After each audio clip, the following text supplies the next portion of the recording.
Hola, ¿sabes qué cosa es esto? Me vas a decir que es un rollo para hacer fotografías. Sí, eso es algo correcto. Pero también esto es una puerta mágica hacia la creatividad. Déjame explicarte un poco más. Un rollo de fotografías era lo que se usaba muchos años atrás como la única forma que había de hacer fotografías. No existían cámaras digitales, no había histograma, no podías cambiar el valor ISO entre cada una de las fotos. Parecían grandes limitaciones. Sí, es verdad. Solamente 36 fotografías. Decidir el valor ISO desde el principio hasta el final. Escoger si era blanco y negro o color. Sin poder ver los resultados hasta algún tiempo después cuando pudieras revelar el rollo. Mi nombre es Pablo Jeffs y te invito a ver este video especialmente preparado para ti.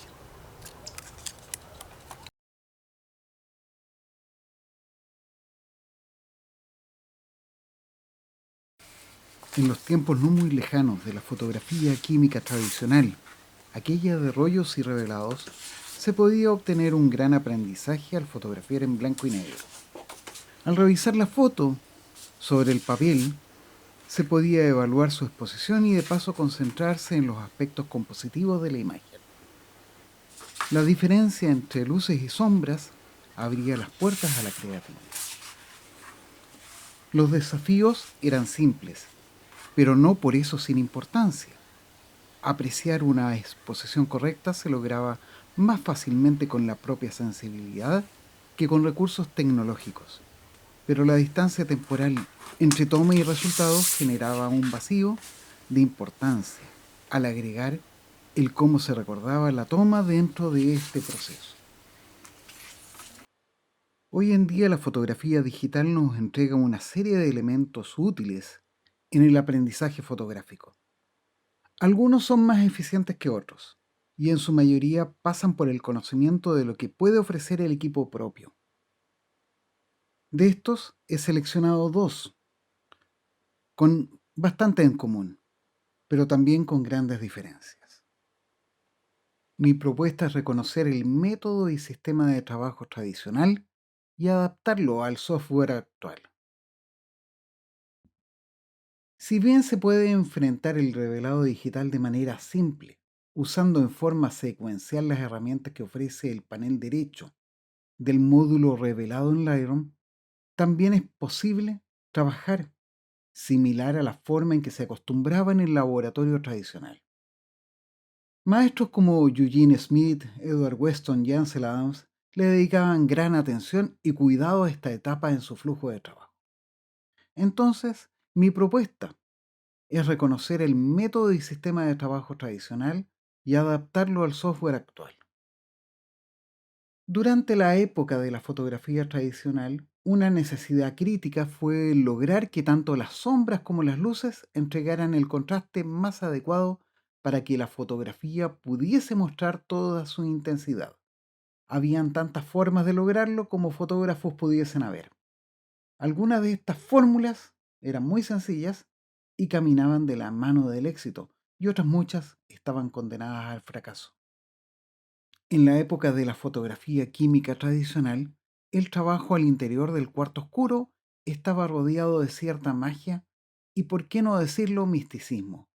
Cada producto químico debía ser preparado cuidadosamente, conservado con gran devoción, si se deseaba obtener resultados consistentes, ya que de lo contrario el azar se apoderaba de todo el proceso. El sistema de zonas es una técnica de exposición y revelado fotográfico que fue inventada por Ansel Adams y Archer al final de los años 30, durante el siglo pasado. Las zonas le proporcionan al fotógrafo un método sistemático para definir con precisión la relación entre la manera en la que ve el sujeto fotográfico y el resultado que alcanzará el trabajo. En cierta forma, el sistema de zonas desempeña el mismo papel que la gestión del color para los fotógrafos digitales. Permite una correlación directa entre el mundo visual y la copia fotográfica final. Es importante considerar de que las zonas de sombra son solamente capaces de almacenar una pequeña fracción de información si se comparan con las zonas de luces. En este ejemplo puedes ver la fotografía en blanco y negro, tal como la procesa tu cámara. Y luego vamos a ver la misma fotografía ahora con un filtro rojo para ver cómo varía el contraste, un filtro amarillo, a continuación un filtro verde y finalmente con un filtro azul. Cada filtro aclara su propio color y oscurece el color complementario, y esto llevado a blanco y negro ofrece ese cambio en el contraste que estás viendo.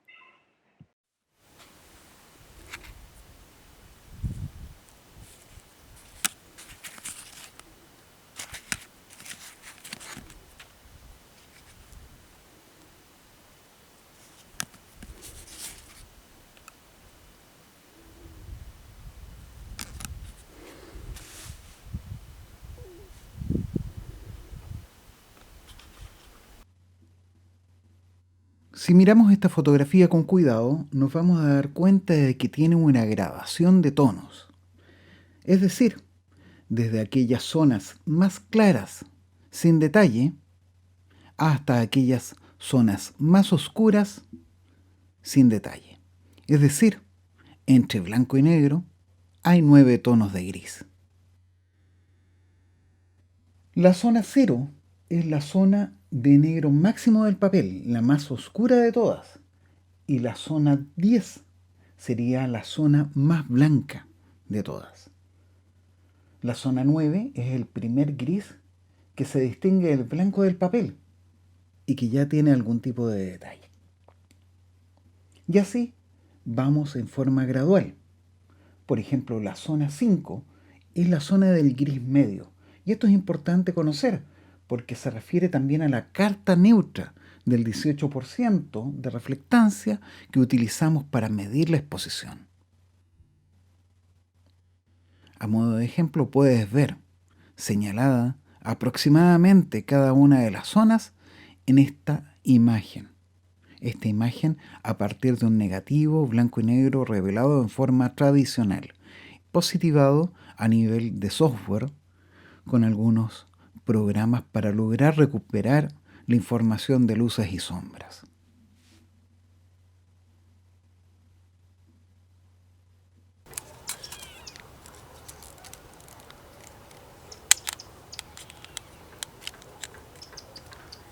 Por el puro hecho de colocar el rollo en nuestra cámara, ya estamos tomando las primeras decisiones. Escogemos qué es lo que vamos a hacer desde el principio, con qué equipo y con qué materiales. Eso determina todos los posibles resultados. Si el tema del blanco y negro te gustó, te invito a suscribirte a nuestro canal de YouTube y a ver los próximos videos que tenemos especialmente preparados para ti.